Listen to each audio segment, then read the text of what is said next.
Hi, my name is Erica Valerio from Wellspring Communications Group. This is week 1 of Mastering Your Marriage. I hope you and your spouse really enjoyed the workshop and had a great date night. Each week I'm going to be presenting to you a practical assignment to complete with your spouse.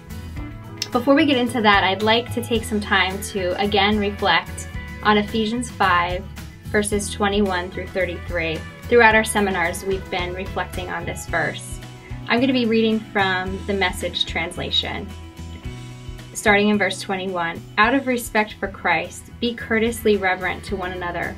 Wives, understand and support your husbands in ways that show your support for Christ. The husband provides leadership to his wife the way Christ does to his church, not by domineering but by cherishing.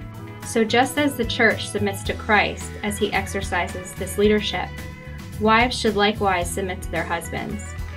Husbands, go all out in your love for your wives, exactly as Christ did for the church, a love marked by giving, not getting. Christ's love makes the church whole. His words evoke her beauty. Everything he does and says is designed to bring the best out of her, dressing her in dazzling white silk, radiant with holiness. That is how husbands ought to love their wives. They're really doing themselves a favor since they're already one in the marriage. No one abuses his own body, does he? No, he feeds and pampers it. That's how Christ treats us, the church, since we are a part of his body. This is why a man leaves his father and mother and cherishes his wife. They are no longer two, but become one flesh. This is a huge mystery, and I don't pretend to understand it all. What is clearest to me is the way Christ treats the church, and this provides a good picture of how each husband is to treat his wife, loving himself and loving her, and how each wife is to honor her husband. So in the workshop, we talked about 7 strategies to master your marriage. For this week, we're going to work on the first strategy, which is enhancing your love maps. We talked about love maps and the idea that every human being has the need to feel known. The more we know about each other, the easier it will be for us to stay connected. We learn a lot about each other when we're dating, but this needs to be an ongoing, lifelong process, something that we update often. Love maps are about being familiar with each other's worlds. This can be major life events, down to daily details, likes and dislikes, fears, stresses, joys, and goals.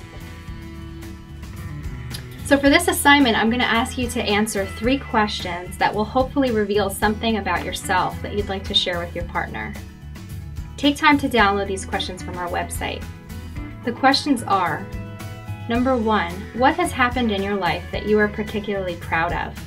How has this success shaped your life?